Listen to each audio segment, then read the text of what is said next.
April 21st, 1996. Interview with Gretel Oppenheimer. Interviewer is Doris Lazarus. Interview is being conducted in Chicago, Illinois, USA, in English. April 21st, 1996. I'm Doris Lazarus, conducting an interview with Gretel Oppenheimer in Chicago, Illinois, USA, in English.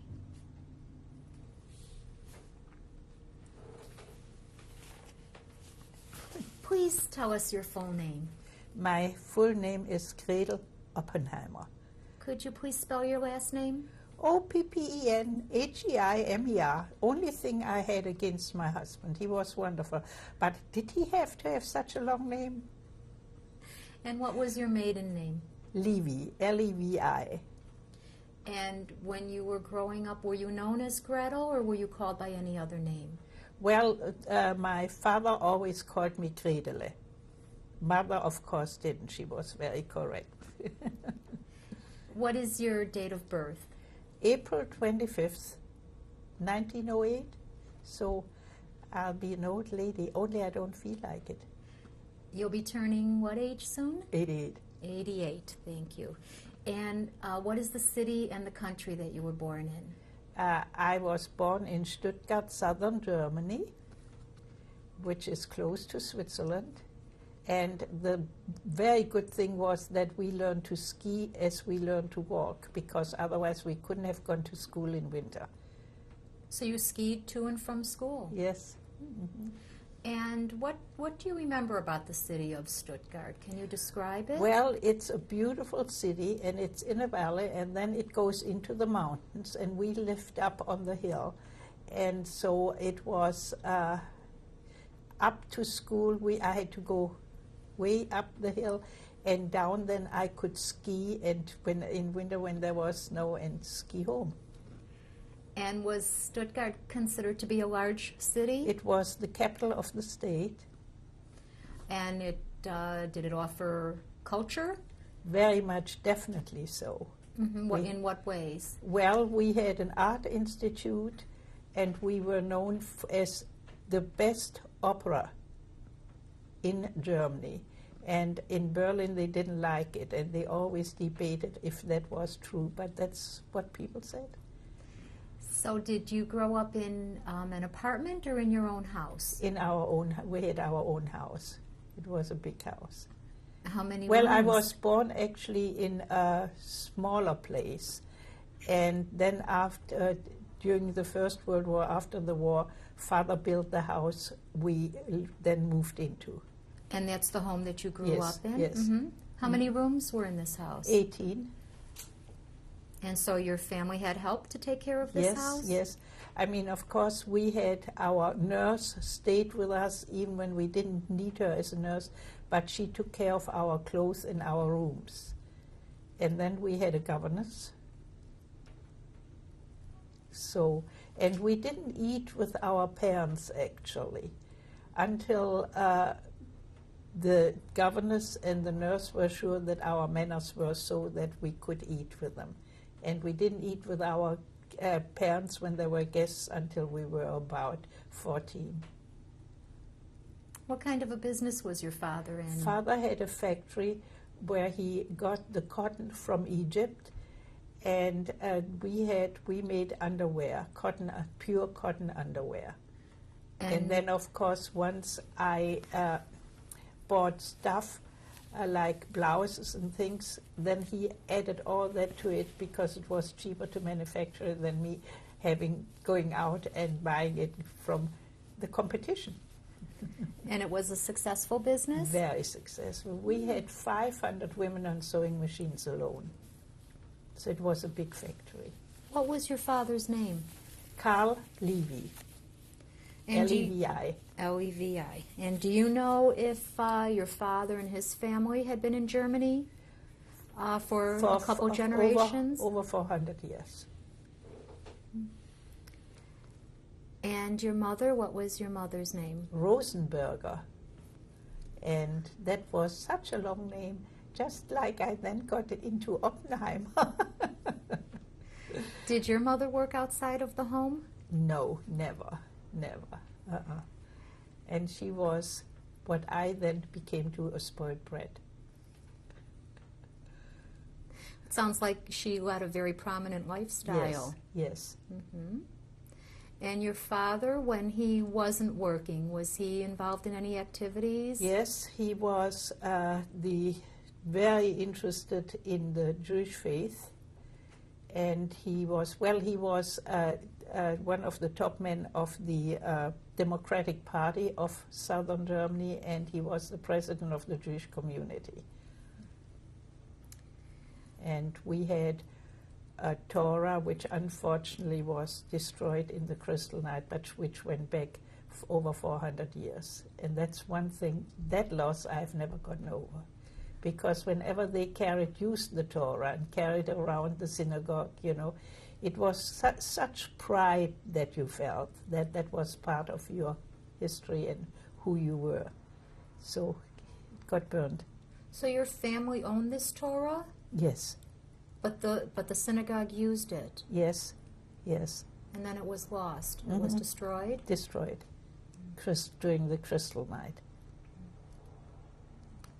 Do you remember spending any special times with your father that you can tell us about? Oh, yeah. I mean, the factory was, I don't know, maybe 15 minutes to walk. And so whenever I could, I took Firpo the dog, and we came to meet Dad, because Firpo had to be taken out at certain times every day, you know, to be a good dog and a clean dog and behaving. So I always went to see him, and then we had lunch together. Yeah.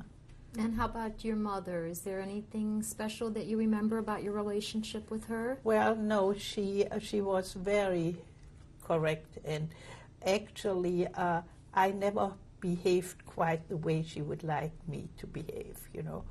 And so she liked the boys. So that was all right. How many children were in your family? Well, there was my twin brother, and we were called Hansel and Gretel. And then 7 years later came Kurt, my younger brother. Were you close to your twin brother, Hans? Yes and no. I mean, unfortunately, I was better in school, and I was better in sports, and he really never liked that. So he should have been the girl, and I should have been the boy, but what went wrong, I don't know. And how about your baby brother, Kurt? He was mother's favorite and a very beautifully spoiled brat. He got away with murders, and she paid his debts, and she covered up for him. It was absolutely amazing. What about your upbringing? Would you describe it as religious or observant? Well, of course, I loved the services, and Father, of course, being the president of the Jewish community, went Friday night and Saturday morning, and I just loved to go too, and I loved the songs. I loved the music, which was part of it. Did the synagogue have a name? Do you remember it? No. No. Do you remember the synagogue itself? Yeah, yes, very definitely. And at that time, the ladies sat upstairs. You didn't mix. You couldn't sit downstairs where the men sat. So, but I had a front seat, so I could look down and watch everything which happened. Was it a large synagogue? Yes. Mm-hmm. Mm-hmm. And what type of a school did you attend? Oh, I went to a private school because I had such a good time climbing trees and doing things on the way home that they had to train Firpo the dog to pick me up at school and push me on. And once when I just thought to heck with it, I had to go home with 2 big holes in my clothing in back where he went to get me down off the tree. The school that you went to, you said it was private. Private. Was it boys and girls? Yes. Mm-hmm. And was there a significant Jewish population of students? No, I was the only one in my class. You were the only Jewish student? In my, Mm. yeah, Mm-hmm. my class. Was that difficult at that time? No, because I just wouldn't take anything. And I know we had one teacher who had been a sergeant in the First World War, and then unfortunately had to go back to teach dumb school children. And he was the first anti-Semitic person I met. And so he once scolded me, and I told him, no, you didn't, that isn't true. That's not what I said. And so then he told me what he thinks of Jewish people. And then I answered him back, and I said, I'm not taking that, and you better apologize. And so he took me by the pigtails and threw me down a stair and a second flight of stairs into the director's office. And I gritted my teeth. I didn't make a sound until I was in there, and then I started howling, but really badly, and he had to apologize. He apologized to you? In front of the whole class. Do you remember what year this was, or how old you were at the time? It was, I don't remember actually, it was in the 20s. So this was even before Hitler came to power in Germany. Well, actually, yeah. Mm-hmm. Hitler started 1924 in Salzburg. And I don't think it's universally known, but he needed money and went to the bank to get a loan. And as he walked away with the money, the head of the bank came and said, the teller forgot to ask you, when do you intend to start paying back the loan? And he said, you dirty Jewish so-and-so, I will never pay back. And that's when the Nazi Party was founded, with that loan, with that money he got from a Jewish banker. And this was in the 20s? Yeah. Mm-hmm. What were some of your interests or activities when you were a child growing up in Germany? I don't know. Were you into any sports or music?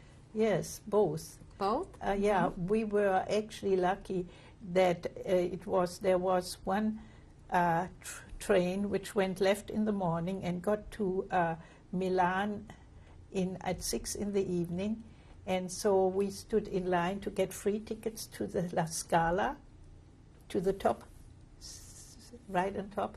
And then the train took us back, and we were back in the morning to go back to school. Mm. Did your parents offer you any type of music or dance lessons? Oh, yes, I had piano lessons. Mm-hmm. Not dance lessons, but piano lessons. And how about sports? Were you involved in any athletics? Very much so. I mean, instead of my twin, I was the one. You know, and it paid afterwards, because when I went to college then in Lausanne, I won the mile swim against Geneva, and I came in second in the slalom race. And when I went to college in England, I played in Wimbledon and got free tickets for all my professors. And I didn't have much studying to do, because I finally had to stay in training. So you were a tennis player? Yes. And you skied? Yes. Mm-hmm. And table tennis. And swam. Did you belong to any organizations? No, we didn't have that at the time. Okay.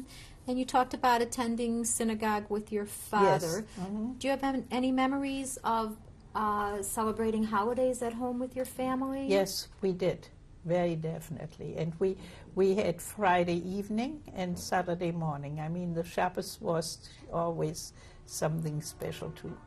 In all the holidays. Passover, Hanukkah? Mm-hmm. Yeah. Mm-hmm. Usually your parents would have it at your home? Yes. No, I mean, there we took turns. Finally, it was a tremendously big family, and so you changed around. And this aunt had it this year, and the next aunt had it, you know, I mean. So you had quite a bit of extended family? Yes. Did you have grandparents? Yes, and they were lovely. Mm-hmm. Where's the picture? Somewhere's the we'll picture. Get to that later. Yeah, yes. Okay. yeah. And how about aunts, uncles, cousins? Mm-hmm. I mean, of course, mother had a younger sister and a younger brother, and the younger brother unfortunately had the flu of the brain, which happened in 1918 and which was really damaging. So he wasn't too bright after that. And Paula immigrated to Holland, and ended in the gas chambers. So, I mean, these are on mother's side. And who was Paula? Mother's younger sister. Her sister, and Julius was her brother. Yeah.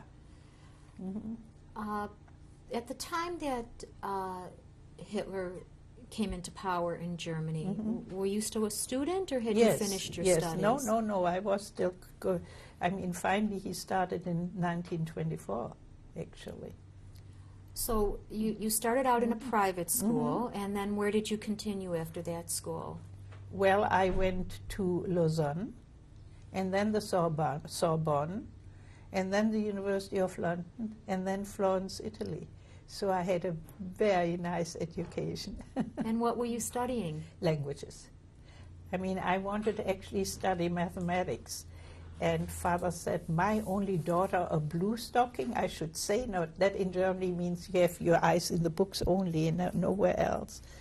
But the funny thing was that I came back to mathematics when I came to this country.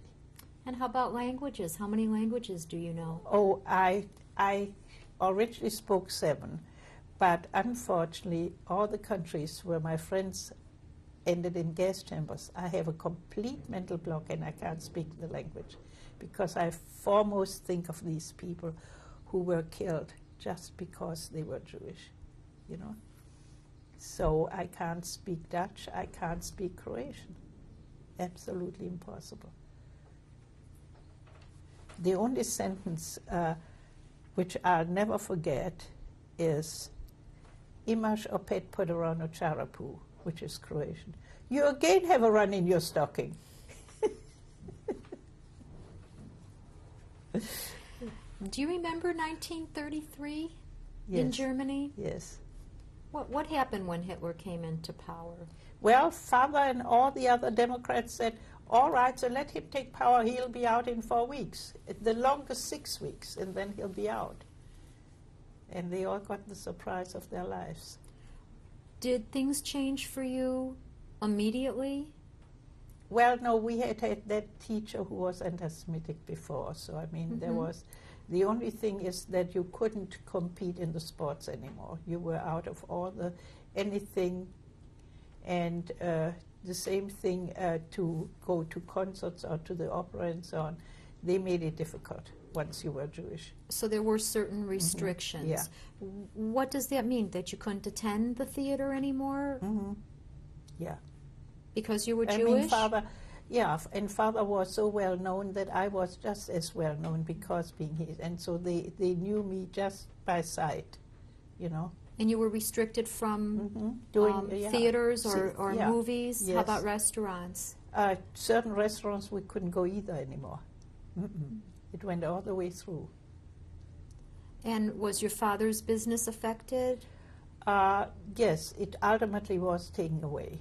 But that took a few years because we had, everybody said what a fantastic boss he was, and that during the inflation that we were the only ones who paid their people still. And we saw to it that they had food and so on. So they went downtown and said to please never forget that. But ultimately it was taken anyway. How was it taken from him? Well, just he wasn't allowed in the factory anymore. Couldn't come in. And how about your home? How long were you able to remain in your own home? I don't know when, I think, I forgot now the year when it was taken away too. But that was lost as well? That was lost as well. And you mentioned a restriction regarding participating in sports? Yes. Or was it the Olympics? Yeah, of course I couldn't. I mean, I got a shot. We were supposed to continue with the training, and then I came with the name of Levy, and I got a shot in the arm and a shot in the right hip, and I got infection because they couldn't have a dirty Jewish who in their German Olympics. That's how they worded it. Was this the Olympics in 1936? Yes. And how was it that you were given this injection? Did they find you, or no? We had to go to City Hall and register and get permission to continue with the training.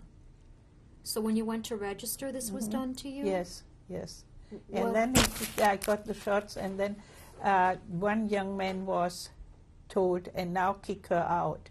And under the door, he stepped back and gave me a kick, and I never touched the stairs leading down and landed on the sidewalk with a broken coccyx. This was what happened to you when you went to register to participate in the Olympics. And who gave you these injections? They just held me, and someone gave me. They held me firmly and gave me the injection to make sure that I'm really out of it. Where were you injected? In the right arm and the right hip. And I still have, wait a moment, I can still show you the scar. I won't show you that scar because there's a gentleman here. In a moment. Let me open up. Okay. See the scar? And I have no muscles and nerves. It ends right here. See where? Put your finger where I have it. Right here. That's where it ends. And what was the immediate effect of that injection? Well, full of pus. It caused an infection? Yes, it caused an infection. At this point, were you and your family thinking about trying to escape out of Germany? Well, Father was so sure that they couldn't last. You know. Were other people trying to leave Germany at this point? Yes, I'm sure they were. And we didn't need an affidavit or anything because we could pay to whatever was necessary to be able to leave. Before that time, you left in what year? Was it 1938? 38, did you tell me? 1938. Okay. Before that? And I came here on Christmas to the United States. I landed on Christmas Day. Does that mean anything? December 25th, 1938. Yeah. Before that time, was your father or anyone in your family ever arrested? Yes. But thank God the consul, the American consul was a good friend, and so I got on a crystal night. I had been invited to all the consular balls every year, and so I got a list from my kid. I got my kid brother and everybody in the family out, and one fellow I knew as my fiancé, and then I had in every consulate I had a different fiancé. And got them out, all of my whom I knew and my kid brother's friends, and I was engaged to so many young men. You mean you were able to get them out because of your connections? Yes. You were able to get them papers? Yes. Exit visas? Exit visas. When your father was arrested, how long did they keep him? I got him out within 1 day, thanks to the American consul. He wasn't even in there a full day, but still, I never forget those eyes and the look in them. I mean, when he and returned, they made him, because he was such a prominent man, they had him clean the latrines. And it was after he returned that he realized it would be better to leave Germany? Yes. You mentioned Kristallnacht. What did you see on that night? Well, I learned, we were told what happened, that they took everything out of the synagogue, all the Torah rolls and everything. And we had that family Torah, which had been in the family for over 400 years. And so I rushed down and tried to save it. And they really beat me up pretty badly, and I couldn't get to it, because I saw it lying there outside before they put everything on fire. But they really prevented me from picking it up. And that's the one loss.